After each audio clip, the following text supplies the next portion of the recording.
नमस्कार दोस्तों, आप सभी का स्वागत है आपके ऑनलाइन प्लेटफॉर्म आरआरबी एनटीपीसी या group D SSC CGL NTPC ALP जो आरआरबी एएलपी का मेंस होने वाला है। इन सभी के लिए ये जो फिजिक्स का जो मैं टॉपिक करवा रहा हूँ अभी, जैसे यूनिट हो चुका है, अच्छा इंस्ट्रूमेंट हो चुका है, मेजरिंग इंस्ट्रूमेंट वगैरह। अब यहाँ पर क्या है, आज वर्क वर्क हो गया, पावर हो गया और एनर्जी यानी कि कार्य ऊर्जा और शक्ति टॉपिक को आज हम कंप्लीट करेंगे। इसमें से देखिए क्वेश्चन पूछे जाते हैं, ऐसा कि नहीं कि क्वेश्चन नहीं पूछे जाते हैं, और ये सब जो भी फिजिक्स के कोर टॉपिक है। तो आप लोगों से बस यही कहना है कि आप बस ध्यान से वीडियो को देखते रहिए। कुछ प्रॉब्लम लगे, कुछ समस्या लगे, कुछ डाउट हो, आप कमेंट कीजिए, उसका जल्द से जल्द आपको सोल्यूशन प्रोवाइड करवाया जाएगा। और एक रिक्वेस्ट है कि आप चैनल को सब्सक्राइब कर लीजिए, लाइक कीजिए और शेयर कीजिए। चलिए हम टॉपिक को स्टार्ट करते हैं। अब देखिए इसमें जैसे कार्य से किस प्रकार से क्वेश्चन पूछे जाते हैं एग्जाम में। यहाँ देखिएगा जमीन के ऊपर एक बिंदु पर किसी वस्तु की गुरुत्वीय स्थिति ऊर्जा को, ये ऊर्जा से रिलेटेड हो गया, गुरुत्वीय स्थिति ऊर्जा हो गया, ठीक। अब यहाँ पर क्या हुआ है, कार्य से ही रिलेटेड है, क्या कार्य किया, खड़ा है, सोया है, घूम रहा है, जो भी। तो इसी प्रकार क्वेश्चन पूछे जाते हैं एग्जामों में। तो इसके लिए पहले हम सबसे पहले देखते हैं कि कार्य होता क्या है एक्चुअल में, तभी ना हम कार्य के बारे में करेंगे। कार्य कार्य बोला जाए तो लगाए गए बल तथा बल की दिशा में वस्तु के विस्थापन के गुणनफल। मतलब आपने कार्य यानी कि वर्क लिया जाए तो लगाया गया बल, आपने एफ बल लगाया और उससे वस्तु की विस्थापन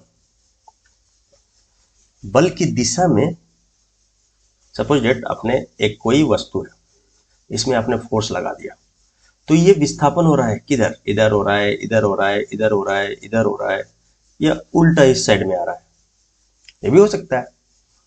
तो यही बोला है कि वस्तु के विस्थापन की दिशा में लगाए बल और वस्तु की विस्थापन बल की दिशा में वस्तु के विस्थापन के गुणनफल को ही बल कहा जाता है। यानी कि जितना ये विस्थापित हुआ उसका गुणनफल हम लेते हैं, विस्थापन हुआ सपोज डी मीटर, ये हो गया वर्क। अच्छा, इसके बीच में विस्थापन का जो किस कोण में ये विस्थापित हुआ, तो उसके लिए हम कॉस थीटा इसमें और डाल देते हैं। अब अगर लंबवत होगा, जैसे यहाँ पर थीटा अगर 90 डिग्री हुआ तो कॉस 90 डिग्री क्या होता है, जीरो जीरो होता है।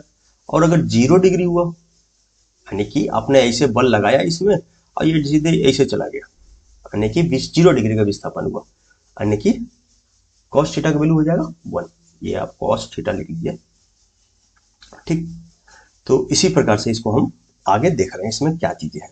अच्छा, कार्य की मात्रा आपको पता है। पहली बात तो ये एक अदिश राशि है, दूसरा क्या है, इसकी एसआई यूनिट जो होता है वो होता है क्या, तो जूल, ठीक। यहाँ तक कोई समस्या तो नहीं होनी चाहिए।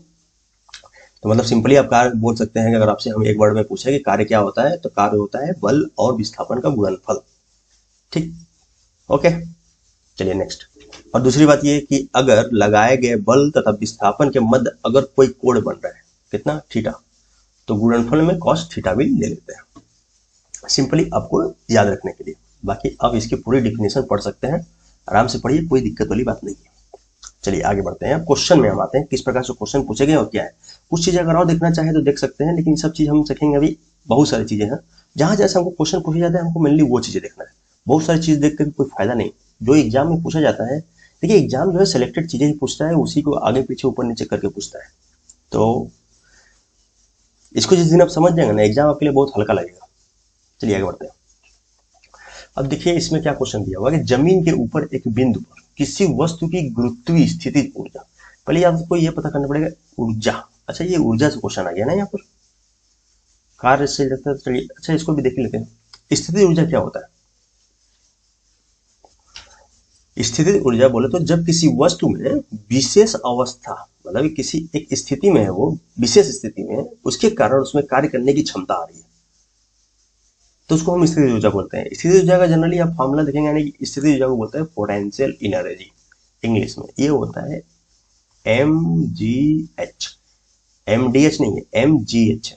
यहाँ पर m जो है आपका मास हो गया यानी कि द्रव्यमान, g हो गया ग्रेविटेशन गुरुत्वाकर्षण, और h जो हो गया हाइट हो गया। ठीक है, कोई समस्या तो नहीं है यहाँ पर। तो यहाँ से पूछा है जमीन के ऊपर एक बिंदु पर किसी वस्तु की गुरुत्वीय स्थितिज ऊर्जा को, अब यहाँ पर किस में किए गए कार्य के रूप में परिभाषित किया जाता है, किसी वस्तु की गुरुत्वीय स्थितिज ऊर्जा को।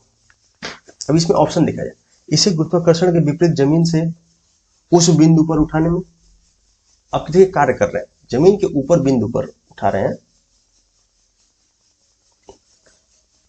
जब आप जमीन से ऊपर उठाइएगा तो ग्रेविटेशनल फोर्स बढ़ेगा ना, और जब नीचे की तरफ आएंगे तो ग्रेविटेशनल फोर्स कम होगा। चलिए आगे देखता हूं। उस पर गुरुत्वाकर्षण बल लागू करने पर, गुरुत्वाकर्षण तो लगा हुआ है ना हमारे जो भी अर्थ में, सभी जगह तो लग ही रहा है। इसे केंद्र पर रखने पर, केंद्र पर रखने पर क्या होगा, गुरुत्वाकर्षण में क्या इफेक्ट पड़ेगा, वो सब गुरुत्वाकर्षण के टॉपिक में देखेंगे। यहाँ पर जनरली बस खराब इसका देख लीजिए, इसे गुरुत्वाकर्षण के विपरीत जमीन पर रखने पर। अब जमीन पे जब आप रख लिया तो गुरुत्वाकर्षण के विपरीत, इसका कोई लॉजिक बनता नहीं, लेकिन तो इसका आंसर जो है वो हो जाएगा ए। क्यों, इसे गुरुत्वाकर्षण के विपरीत जमीन से, जब आप गुरुत्वाकर्षण के विपरीत जमीन से ऊपर उठा रहे हैं तो इसमें आपका कार्य ज्यादा हो रहा है। ठीक, इसे गुरुत्वाकर्षण के विपरीत जमीन से उस बिंदु पर उठाने पर, जिस बिंदु पे ये आपका स्थिर स्थिति ऊर्जा में, ठीक। अच्छा, इसमें कौन सा ऊर्जा हो जाएगा, तो अभी आगे देखेंगे बहुत चीजें। चलिए हम पहले इसका क्वेश्चन में आते हैं। जैसे 10 किलोग्राम वजन वाले सूटकेस को उठाकर एक प्लेटफॉर्म पर खड़े यात्री द्वारा किया गया कार्य। अब इसको आप सिंपली अगर क्वेश्चन को पुट करें, क्या था,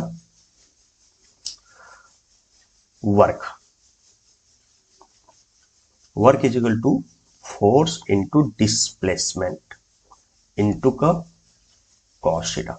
अब क्या है, 10 किलोग्राम वजन वाले सूटकेस को उठाकर, सूटकेस को आप उठा के, मतलब कि ये है व्यक्ति, तो सूटकेस कहाँ पर उठाएगा, कोई ये इंसान है तो अपने ये ऊपर ही सूटकेस को उठाकर रखेगा, यानी कि ये जो हमारा है इसके परपेंडिकुलर फोर्स लग रहा है, तो परपेंडिकुलर यानी कि कॉस थीटा जो है 90 डिग्री हो गया। अब वो 10 किलो, अच्छा दूसरी बात ये है कि हमारा वर्क जो है द्रव्यमान से मतलब नहीं रखता, ठीक। तो work is equal to force into distance displacement cos theta. अब ये हो गया जीरो। अब वो फोर्स चाहे जितना भी लगाए उसका कार्य तो आप जीरो ही ना बोलिएगा, यानी कि F इंटू डी इंटू का जीरो मल्टीप्लाई करिए तो ये जीरो ही होगा। तो यही है इसका करने का मतलब। तो कितने जूल हो जाएगा इसका कार्य, कितना कार्य किया भाई, 5 घंटा खड़ा रहे, 10 घंटा रहे, पूरी जिंदगी खड़ा रहे उठा करके, लेकिन कोई कार्य नहीं कर रहा। इसे कहते हैं फिजिक्स। किसी वस्तु पर किया गया कार्य निर्भर करता है। अब देखिए, वस्तु पर कोई भी कार्य, कार्य के लिए हमने पहले देखा था क्या, फॉर्मूला अगर देख ले तो फोर्स इंटू का डिस्प्लेसमेंट कॉस थीटा, यही देखे थे हम लोगों ने, यानी कि विस्थापन पर, तो विस्थापन हो रहा है, डिस्प्लेसमेंट मतलब क्या हो रहा है, विस्थापन पर निर्भर कर रहा है। यस, बल और विस्थापन के बीच की कोण, ये थीटा क्या है, अब जिधर बल लगा रहे हैं और उसका विस्थापन किधर हो रहा है, उसके बीच की जो कोण है उसके ऊपर, यानी कि अब इसको बोल सकते हैं पर यू बल पर, बल में भी लग रहा है, ये भी कार्य पर निर्भर कर रहा है ना, फोर्स हो गया, विस्थापन हो गया, और ये भी आपने देख लिया, यानी कि ये तीनों का है। लेकिन वस्तु के द्रव्यमान का यहाँ पर कहीं कुछ मतलब दिख रहा है। 5 किलो का वस्तु हो, 10 किलो का हो, 50 किलो का हो, जब तक आपका डिस्प्लेसमेंट या फोर्स या कोई एंगल नहीं आएगा तब तक कुछ नहीं हो सकता, ठीक। तो यहाँ से ऑप्शन हो जाएगा डी। चलिए नेक्स्ट क्वेश्चन में आते हैं। जब विस्थापन प्रयुक्त बल की दिशा के लंबवत हो, अब लंबवत मतलब क्या हो गया, theta is equal to 90 degree. जब 90 डिग्री थीटा हो गया तो आप सिंपली इसमें से बोल सकते हैं कि तो बल द्वारा किया गया कार्य क्या होगा।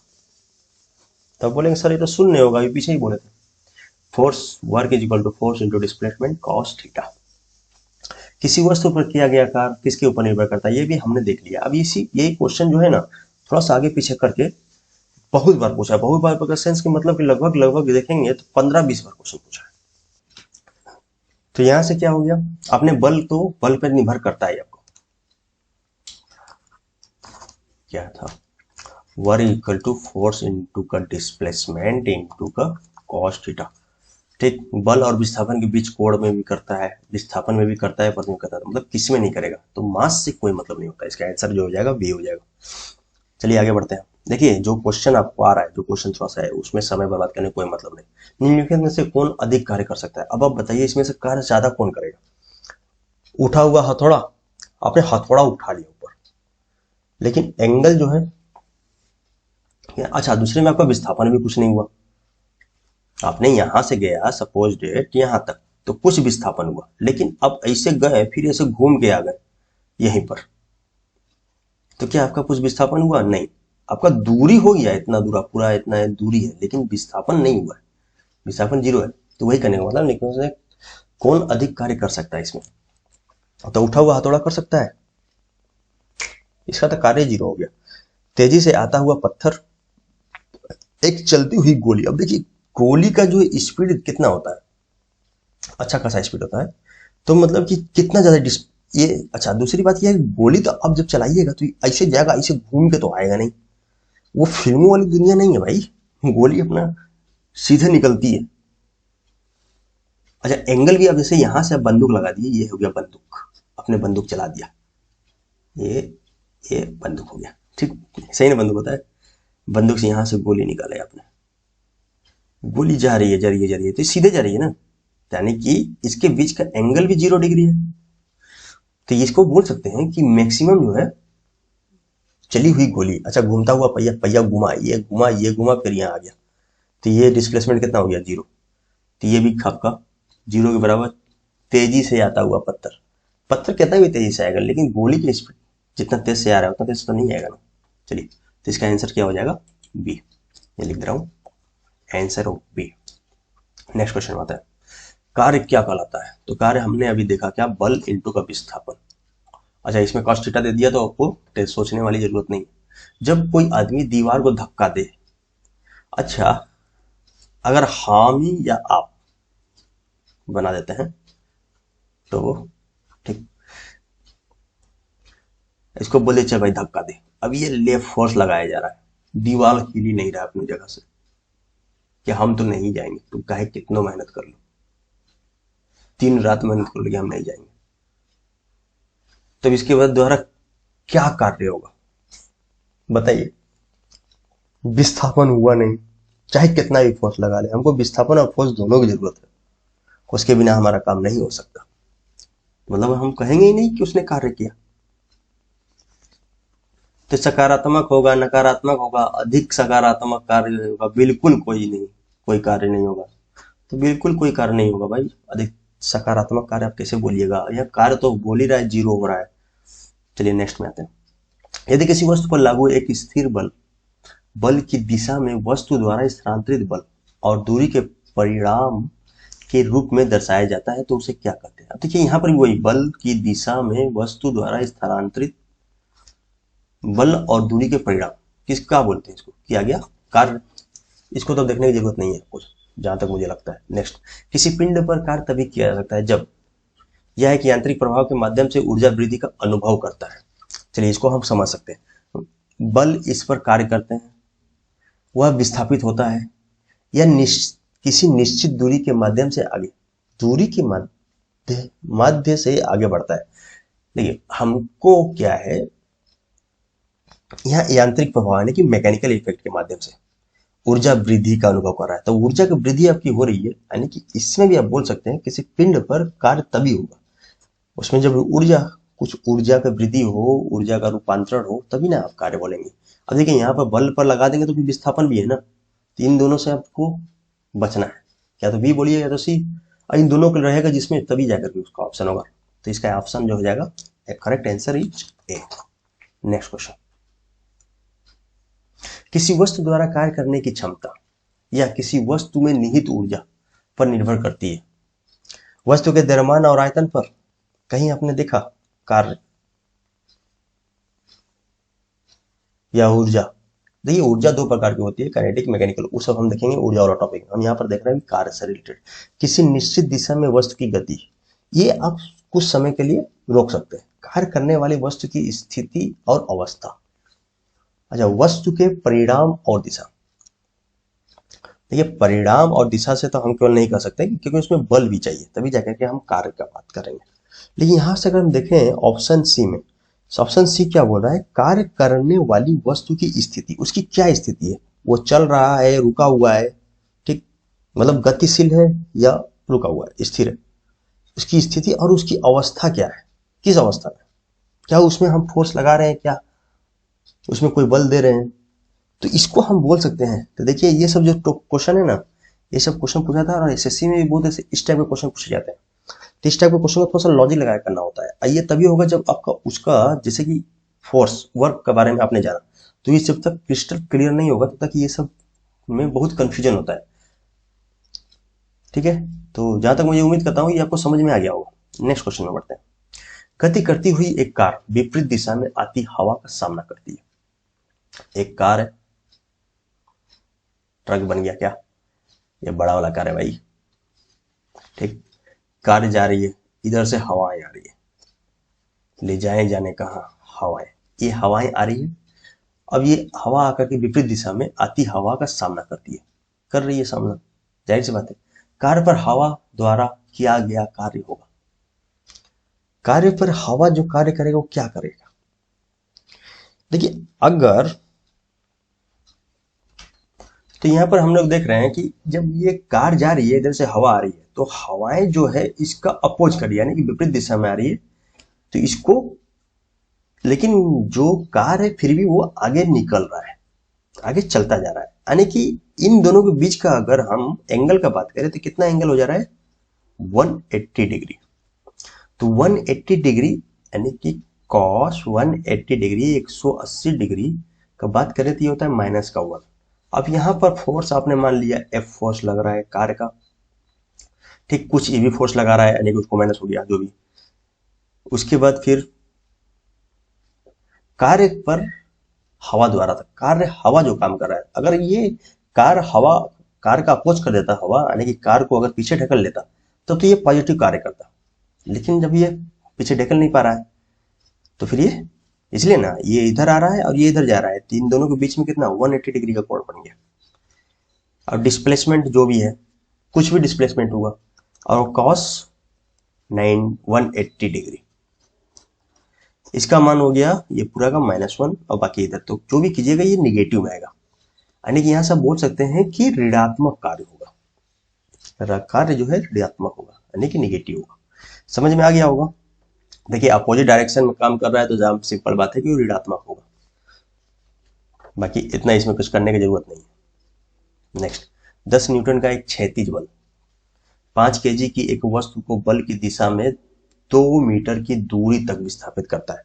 अब देखिए 10 न्यूटन, ये क्या दे दिया है, फोर्स, 5 केजी, ये क्या दे दिया, मास 5 केजी, और उसके बाद फिर दे दिया डिस्प्लेसमेंट यानी कि डिस्टेंस कितना, 2 मीटर, इतना दे दिया। उसके बाद क्या बोला, वस्तु के बल की दिशा में 2 मीटर की दूरी तक विस्थापित कर देता है, बल द्वारा किया गया कार्य। अच्छा ये कहता है क्षैतिज बल है, क्षैतिज और ऊर्ध्वाधर, क्षैतिज मतलब क्या बोलेंगे हम, हॉरिजॉन्टल, ठीक, और ऊर्ध्वाधर बोले तो वर्टिकल हो जाता है। चलिए इसमें आते हैं, तो ये फोर्स हो गया, सॉरी हमको क्या देखना है, work is equal to force into का डिस्प्लेसमेंट। अब बाकी यहां पर क्षैतिज जा रहा है ना कि आपका जो गाड़ी है ऐसे ही चल रही है, चलिए यहाँ गाड़ी की बात नहीं हो, किसी वस्तु की बात हो रही है, चलिए ठीक है जो भी है, इधर से अपना एक क्षैतिज यानी कि हॉरिजॉन्टल। अब एक्सिस में देखिएगा कि ये लाइन होता है हॉरिजॉन्टल का और ये लाइन होता है वर्टिकल का, ठीक। तो यहां से F इंटू का डी, फोर्स कितना है 10 न्यूटन, और डिस्प्लेसमेंट कितना हो रहा है 2 मीटर, 2 मीटर, यानी कि अब इसको अगर मल्टीप्लाई करेंगे तो कितना हो जाएगा 20। अच्छा फोर्स वर्क का जो मात्रक होता है वो क्या होता है, जूल, तो यहां से अब बोल दिया क्या हो गया आंसर ए। कोई दिक्कत, देखिए यहां पर मास का कोई मतलब ही नहीं है, समझ रहे हैं। वर्क में आपको द्रव्यमान की कोई जरूरत नहीं पड़ती, आप किसी भी चीज को हम यहां से उठा के चंद्रमा में लेके चले गए तो हमारा जो मास है उसका यानी कि द्रव्यमान ही रहेगा, 5 केजी का 5 केजी रहेगा, लेकिन इसका वेट कम हो जाता है, बढ़ जाता है, आगे पीछे होता रहता है, ठीक। तो वेट हो गया यानी कि फोर्स लगभग हो गया वो। चलिए नेक्स्ट क्वेश्चन में आते हैं, इसका आंसर जो है 20 जूल। एक लड़का 4 केजी के स्कूल बैग को 30 सेकंड तक पकड़ा है। अब वो 30 सेकंड पकड़े या 3 दिन पकड़े या पूरी जिंदगी में उसको पकड़ के बैठे रहे, पकड़ के खड़े रहे, एक लड़का 4 kg के स्कूल बैग, अब 4 kg रहे चाहे 50 kg रहे चाहे 100 kg रहे, हमको इनसे क्या मतलब। उसके द्वारा हमको कार्य निकालने के लिए क्या चीज चाहिए, पहली तो उसका कितना बल लगा रहा है और कितना डिस्प्लेसमेंट हो रहा है और किस एंगल में हो रहा है, ये तीनों चीज चाहिए। इसमें से कुछ हमको मिल रहा है, नहीं मिल रहा है, एक ही चीज मिल रहा है, क्या, एंगल। एंगल क्या मिल रहा है, 90 डिग्री। ये बच्चा है, ये आपका मान लीजिए स्कूल में है या घर में, देखिए स्कूल जा नहीं रहा है, सिंपल बात है घर में होगा, घर के बाहर बैग पर खड़ा है कि हम स्कूल नहीं जाएंगे, ठीक है, अच्छी बात है। ऐसे भी आजकल स्कूल का माहौल बड़ा गड़बड़ चल रहा है, चलिए ठीक है। तो स्कूल, ये बच्चा है, अब इसने अपना हाथ निकाला और ये बैग लटका दिया अपना, तो इसका जो है ये कितना परपेंडिकुलरली है, यानी कि 90 डिग्री हो गया एंगल। तो cos 90 डिग्री 0 होता है, तो कितना कार्य करेगा, 0 डिग्री, सिंपल। नेक्स्ट, कार्य तभी हो सकता है जब क्या हो, अगर अब यहां बोलिएगा बल हो, तो केवल बल से कार्य नहीं होता दोस्त, कार्य के लिए ऊर्जा, बल बोले तो बल के साथ विस्थापन की भी जरूरत पड़ती है। लेकिन अगर उसमें कुछ ऊर्जा, जैसे फर्स्ट क्वेश्चन किया था, ऊर्जा में कुछ परिवर्तन हो रहा है, देखिए पहले ऊर्जा को तो परिवर्तन कर सकते हैं, उसको ना तो नष्ट कर सकते हैं ना उत्पन्न कर सकते हैं, ये कंसेप्ट पता होना चाहिए। तो ऊर्जा में अगर कुछ हो रहा है, अगर किसी में कुछ ऊर्जा है तभी जाके आप कार्य कीजिएगा, बिना ऊर्जा का कार्य नहीं होगा। फोर्स लगाइएगा बिना ऊर्जा का लगेगा। ऊर्जा होता क्या है, अब यहां से एक क्वेश्चन उठता है, तो किसी वस्तु की कार्य करने की क्षमता ही ऊर्जा कहलाती है, मतलब कार्य तभी होगा जब उसमें ऊर्जा होगी, कार्य करने की क्षमता तभी आएगी, ठीक है। तो यहाँ से ऊर्जा टॉपिक स्टार्ट करेंगे, एक दो क्वेश्चन और देख लेते हैं। जैसे निम्नलिखित में कौन सा किस किए गए कार्य का उदाहरण नहीं है। अब लड़के का कमरे में दीवार को धक्का देना, जाहिर सी बात है भाई, 0 कार्य हो गया, डिस्प्लेसमेंट 0 है। लड़के द्वारा एक ट्रॉली को धक्का देने पर ट्रॉली का आगे बढ़ जाना, डिस्प्लेसमेंट हुआ, विस्थापन हुआ, यानी कि ये इसमें तो कार्य हुआ है, नो डाउट, काम किया है। सतह पर पड़े कंकड़ पर दबाव डालना, इसमें भी काम हो रहा है, लेकिन किताब को उसी ऊंचाई तक उठाना, किसी ऊंचाई तक उठा लिए, अब उठाए, कार्य हो रहा है, वर्किंग। लेकिन लड़के का कमरे में दीवार को धक्का देना, अब धक्का दिए, कुछ डिस्प्लेसमेंट हुआ, नहीं हुआ, यानी कि ये सिंपल है। पूछ लिया कार्य का उदाहरण नहीं है तो कौन सा नहीं है, ऑप्शन ए। यदि बल और विस्थापन के बीच कोण हो तो कार्य नकारात्मक ऋणात्मक होगा। कब होगा, जब अभी हमने पीछे देखा कि 180 डिग्री में cos 180 डिग्री जो होता है, इसका वैल्यू जो आता है माइनस में आता है, माइनस का 1, तो ये हो गया आंसर, यानी कि 180 डिग्री। ठीक, यदि कोई वस्तु वृत्ताकार पथ में घुमाई जाती है, अब देखिए ये भी आपको बता दिया लगभग, ये देखिए वृत्ताकार पथ में घूम रही है, सपोज डेट, अब यहां से ये स्टार्ट किया और घूर घूर घूर घूर घूर घूर आगे फिर यहीं पर रुक गया, तो इसने कुछ दूरी, अगर बोले दूरी हम बोल देंगे जितना भी चला है, लेकिन विस्थापन का बात करें तो ये लंबवत दूरी लेते हैं, तो लंबवत दूरी कहाँ है, यहीं से शुरू हुआ यहीं खत्म हो गया, यानी कि डिस्प्लेसमेंट जो है वो हो जाएगा 0। जब 0 हो गया तो कार्य क्या होगा, 0, कोई दिक्कत नहीं होना चाहिए।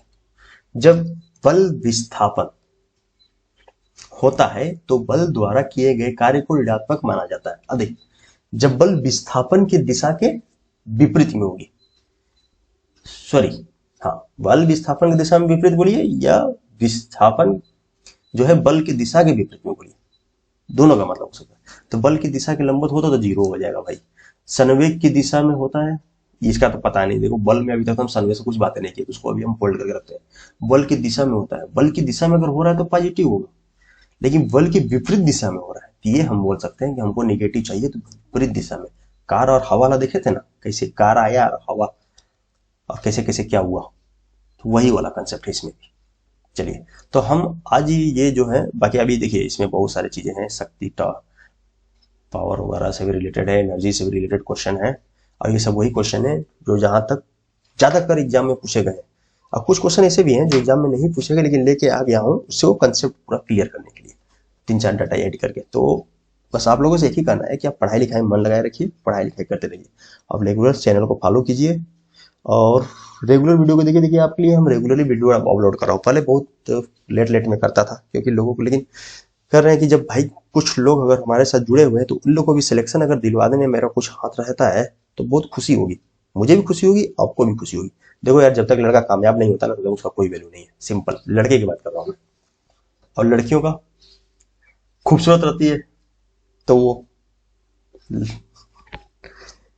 छोड़िए हटाइए, लड़के के ऊपर नो कमेंट नहीं बोलना चाहिए, लेकिन लड़कों को बोल रहा हूँ बिना कामयाब हुए आप कुछ भी, जब तक आपके जेब में पैसा नहीं है आपको कोई नहीं पूछेगा।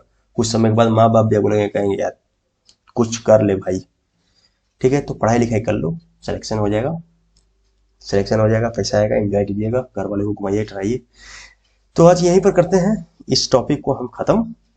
अब अगले लेक्चर में हम देखेंगे शक्ति हो गया, ऊर्जा हो गया, ये सब चीजें यानी कि पावर, एनर्जी, ये सब चीजें, और उसको रूपांतरित करने वाला यानी कि कन्वर्टिंग उपकरण जो भी है, इंस्ट्रूमेंट, वो सब को देखेंगे। बहुत कुछ फिजिक्स में भी बचा हुआ है। हाँ, लेकिन जितना अभी करवा दिया गया, लगभग 4 लेक्चर हो गया, 4 वीडियो, तो 4 वीडियो में अगर आप कर रहे हैं तो अगर सपोज मान लीजिए फिजिक्स से 10 क्वेश्चन पूछता है तो आपका 3 क्वेश्चन 4 क्वेश्चन यहीं से हो जाएगा। समझ गए? 3 क्वेश्चन एटलीस्ट आपका यहाँ से निकल जाएगा। तो समझ जाइए कितना इंपॉर्टेंट है अभी। चलिए, तो हाँ, एक ही रिक्वेस्ट रहेगा आप लोगों से कि भाई चैनल को लाइक कीजिए, सब्सक्राइब कीजिए और शेयर कीजिए। सब्सक्राइब कर लो यार, सब्सक्राइब कर लो तो थोड़ा मुझे भी कुछ मेरा भी भाई देखो अंदर से आता है कि नहीं, लोगों को पसंद आ रहा है, हमारा पढ़ाना पसंद में आ रहा है। अरे मैं एक फिजिक्स का जो भी कौन कौन से टॉपिक से जहाँ तक क्वेश्चन पूछते हैं, मतलब कि एग्जाम में जो क्वेश्चन पूछते हैं, पूछने की संभावना होता है, पहले जहां से पूछा जाता है ज्यादा क्वेश्चन उसको हम प्रेफरेंस में फर्स्ट में रखेंगे और बाकी को लास्ट में रखेंगे जहां से पूछने की संभावनाएं हैं। ठीक, तो लगभग लगभग 7 से 8 टॉपिक मैं आपको, मतलब कि ऐसे टॉपिक सभी बताऊंगा, लेकिन 7-8 टॉपिक को नोटिस करवाऊंगा कि हाँ, उससे आपको एग्जाम में क्वेश्चन मिलने की संभावना यानी कि मिलने की प्रवृत्ति ज्यादा रहती है। उसके लिए मैं वीडियो बनाता हूँ। चलिए, थैंक यू। हाँ, जाने से पहले एक ही बात बोलूंगा, सब्सक्राइब कर लीजिए। धन्यवाद।